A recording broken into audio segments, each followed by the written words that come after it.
ವೆಹಿಕಲ್ಸನ್ನ ಹಳೇ ವೆಹಿಕಲ್ಸು ಎಲ್ಲ ಕೆಟ್ಟು ಹೋಗಿರೋದನ್ನ ನಿಲ್ಲಿಸಿ ಅದರ ಸಂಧಿ ಕಸಗಳು ಸೇರಿಕೊಂಡು ಮಳೆ ಬಂದರೆ ನೀರು ಹೋಗೋದಕ್ಕೆ ಕೂಡ ಜಾಗ ಇರಲಿಲ್ಲ. ಮೋರಿ ಎಲ್ಲ ಕಟ್ಕೊಂಡ್ಬಿಟ್ಟಿತ್ತು. ಎಲ್ಲ ಭಾಳ ತೊಂದರೆ ಆಗೋದು. ಡೈರೆಕ್ಟಾಗಿ ಮನೆಗಳಿಗೆ ನೀರೆಲ್ಲ ಬಂದು ನುಗ್ಗೋದು. ಆಮೇಲೆ ಸದ್ಯ ಶ್ರೀನಿವಾಸ್ ರೆಡ್ಡಿ ಅವರು ಸ್ವಲ್ಪ ಮನಸ್ಸು ಮಾಡಿ ಅವರನ್ನ ಬಿಡಲಿಲ್ಲ. ನಾವು ಹಿಂದೆ ಅವರಿಗೆ ಫೋನ್ ಮಾಡಿ ತಲೆ ತಿಂದು ಅಂತೂ ಇಂತೂ ಅವ್ರು ಬಂದು ಎಲ್ಲ ಕ್ಲಿಯರ್ ಮಾಡಿಸ್ಕೊಡ್ತಾ ಇದ್ದಾರೆ. ಭಾಳ ಒಳ್ಳೆ ಕೆಲಸ. ಅವರು ಹೀಗೆ ಮಾಡೋದು ನಮಗೆ ಭಾಳ ಖುಷಿ ಇದೆ. ನಮ್ಮ ಸಪೋರ್ಟು ಅವ್ರಿಗಿರುತ್ತೆ. ಇವತ್ತು ಅಂದರೆ BBMP ಅವರು ಇಲ್ಲೆಲ್ಲ ಪಾರ್ಕಿಂಗ್ ಲಾಟಲ್ಲಿ ಸುಮಾರು ಜಮಾನೆಯಿಂದ ಅನ್ಆಥರೈಸ್ಡ್ ವೆಹಿಕಲ್ಸು ಇತ್ತು. ಅದನ್ನೆಲ್ಲ ಕ್ಲೀನ್ ಮಾಡಿದ್ದಾರೆ.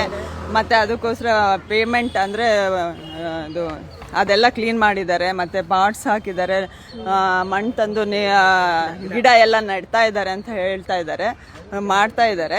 ನಿಜವಾಗ್ಲೂ ತುಂಬ ಅಪ್ರಿಷಿಯೇಟಬಲ್ ಜಾಬ್ ಇದು. ಅದನ್ನು ಮುಂದೆ ಈ ಥರ ಮಾಡ್ತಾ ಇದ್ದಾರೆ. ನಾವು ಅದನ್ನು ಕಾಪಾಡಬೇಕು ಮತ್ತು ಹಾಗೆ ಮೇಂಟೈನ್ ಮಾಡ್ಕೊಂಡು ಹೋಗಬೇಕು. ಇದು ಎಲ್ಲರ ನಾಗರಿಕರ ಕರ್ತವ್ಯ. ಎಷ್ಟೇ ನಾವು ಕಂಪ್ಲೇಂಟ್ ಕೊಟ್ಟರು ಅದು ಸಾಲ್ವ್ ಆಗಿರಲಿಲ್ಲ. ಬಟ್ ಸಂಕ್ರಾಂತಿ ಶ್ರೀನಿವಾಸ್ ರೆಡ್ಡಿ ಅವರು ನಮಗಿವತ್ತು ಹೆಲ್ಪ್ ಮಾಡಿ ಎಲ್ಲ ಕ್ಲಿಯರ್ ಮಾಡಿಕೊಟ್ಟಿದ್ದಾರೆ. ತುಂಬಾ ಧನ್ಯವಾದಗಳು.